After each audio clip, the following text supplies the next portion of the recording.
lighter-hearted subject. I want to talk to Ivana first about the care home situation. Ivana is in Chessington. What would you like to say?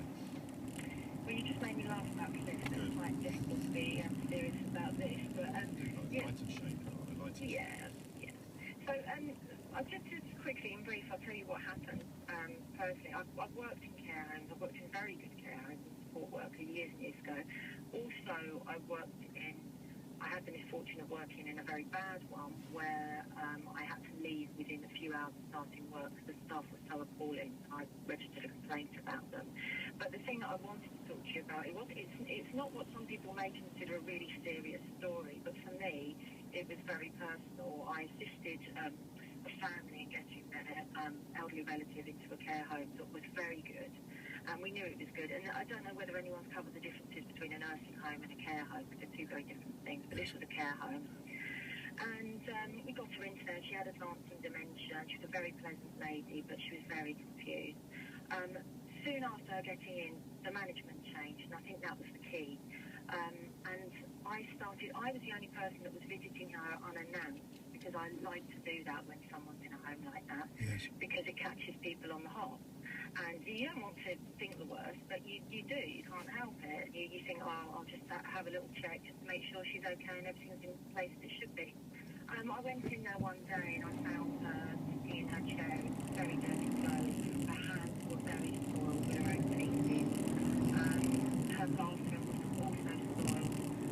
She had an ensuite bathroom. Really unfit, but just filthy dirty. And that's stuff. That is all about the workforce, isn't it? All of the things you mentioned. This is in a fully staffed care home, yeah. And I love this word care when they really don't. And then I've gone in there and I've spoken to her and she was completely confused. I went out and I spoke to the staff and I said, why is this lovely lady left in filthy clothes, sitting in her own mess? And they said, because she's very aggressive, I won't let her near her. Now this lady was so demented she wouldn't have known me. So I said to them, where her fingernails, and said, just losing the phone line a bit, Ivana. Oh, yeah. Yes, if you don't be briefly. But what I'm saying is that there was nothing in place. I went in there and was able to change her completely, change all her clothes, wash her, dress her, clean her bathroom, without much of a whistle from her. They left her in her own It's the path of least resistance, and that's fine if you're dealing with someone whose job is to put boxes on supermarket shelves, but the path of least resistance when you're looking after old people, vulnerable people, poorly people. And you know, this happened to me, I can't remember when, it was the same experience we had when we were talking about why the Jimmy Savile scandal had stayed quiet for so long, and a gentleman started telling me about the abuse he'd suffered, and I wanted to turn away, I wanted to close my ears, and the same thing just happened then, and that's part of the answer to the other question. Why aren't we angrier about this? Because what you just described happening to that lady made me want to look the other way, just to put it out of sight and out of mind. It's just... Can you imagine if it was your own mother? No, I don't want to, and that's why we don't talk about it enough. Can I just, before I go, can I just answer the other question? I don't think I've got an answer for it, but you were saying about the children. Yeah. And I think the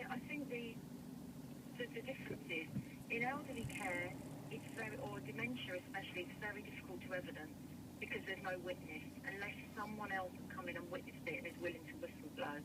And the other thing is, children have a voice in later years, so therefore there are consequences to their actions or inactions, whereas the elderly don't, they just die. What an appalling indictment of our entire society, isn't it?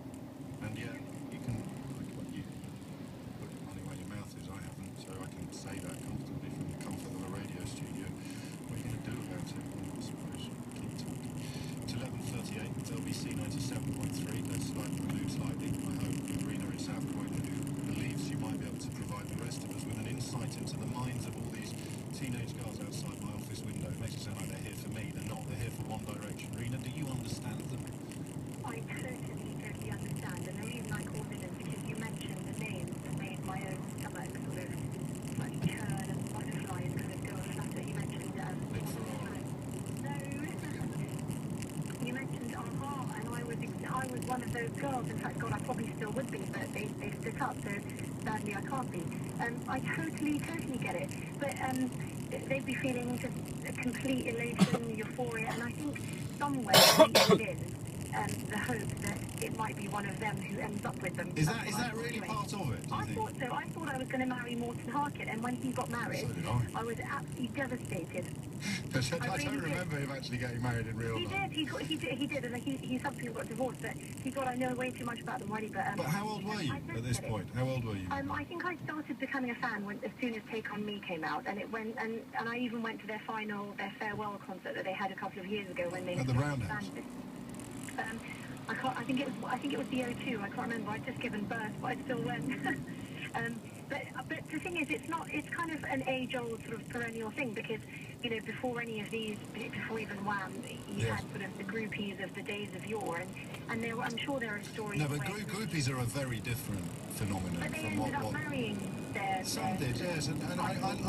I like the idea that you nursed a genuine, albeit completely batty ambition to actually marry Morton. Totally batty. Well, if not marry, I thought I'd be their friend. Yes. Well, no, be their friend.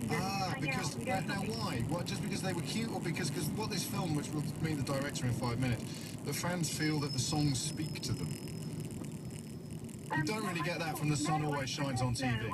I don't think it was that, because I think it was just that they were so unbelievably gorgeous, especially Morton.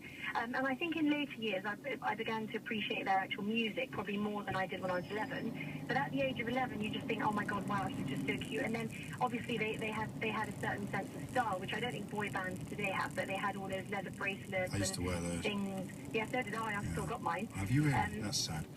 I know. It's sad. And what was the difference? What was the difference then, briefly, between you and your friends who also liked a-ha but weren't batty about it? I don't know. I just think I was just totally in love with Morton, I think. So that's what these girls are. They will be totally in love with one or all of the members of... And they might not even love their music, but they'll definitely like one of the boys. How could they not love the music? Well, the music, okay, to me that's not music, but the love for the music is secondary and almost peripheral to the love for the actual character and the person who you think that you might have a chance with, or you could sort of see yourself with, or be friends with, or whatever it is. Yes, no, there's a plausibility to the... I mean, that is the weird thing, because to a 41-year-old grumpy sod like me, looking out of the window, seeing all these girls, I'm sort of just feeling confused and confounded. But you're right, I suppose. And their mums would have been there 20 years ago with the band that you described. It's 11:42. You're listening to LBC 97.3. It's a slightly jarring juxtaposition of topics as we contemplate the phenomenon of the boy band and the state of play in Britain's care homes. But I'm confident you'll hold my hand as we try to negotiate the line between the two. Brian is in Barnet. Back to the serious subject, Brian. What would you like to say? Yes, good morning, James. Hello, mate. I just briefly, I worked in a very large nursing home, 120 beds, for 17 years as a volunteer. And I've not run a physiotherapy unit, and I was however, our home has regular, and I mean regular, training for all of the staff. And I can honestly say... You did know you was in the wrong lane, don't you? In the odd one or two, because the very nature of human, there's always a few rotten apples in any barrel. Yes. You've been caught on camera! 3% rise in official warnings in a single You've been year. caught. Look. Weeded out particularly quickly or effectively.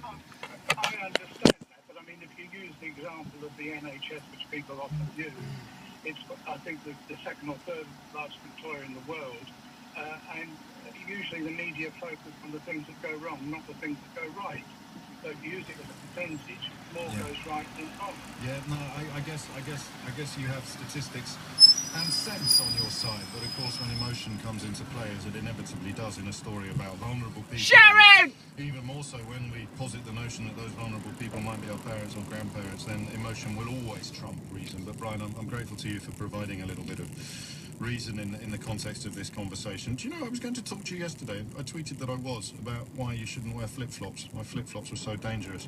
I open up my newspaper today and I read of a kebab shop crash caused by a flip-flop. A woman drove into a kebab shop window, injuring several people, the court has heard, after her flip-flop was caught under her car accelerator's Pendle, case continues. That's just a depiction of something that unfolded in court yesterday. I thought I'd bring that to your attention. Just, you know, better safe than sorry. It's coming up to 11:45. Would you like to meet the director of this One Direction film? I've wanted to meet him for some time, not because of the One Direction movie, but because of the film with which he made his name. Morgan Spurlock came first to the public attention after making a quite breathtaking, and to my sort of youthful eyes at the time, utterly unprecedented film about the fast food industry. Find out why he's now turned his attention to the packaging of pop rather than the packaging of protein after this.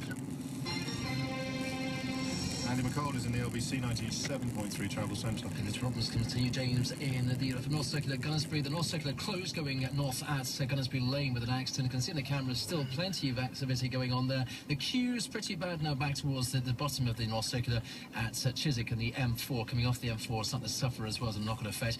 Going south down from the Hanger Lane Gyratory, also looking at delays. That's purely with onlookers, I'm afraid to say, and some extra traffic on the nearby routes as well. M4 looking extremely slow going away from town. Junctions 5 to 6 beyond Langley towards Slough, and coming off the motor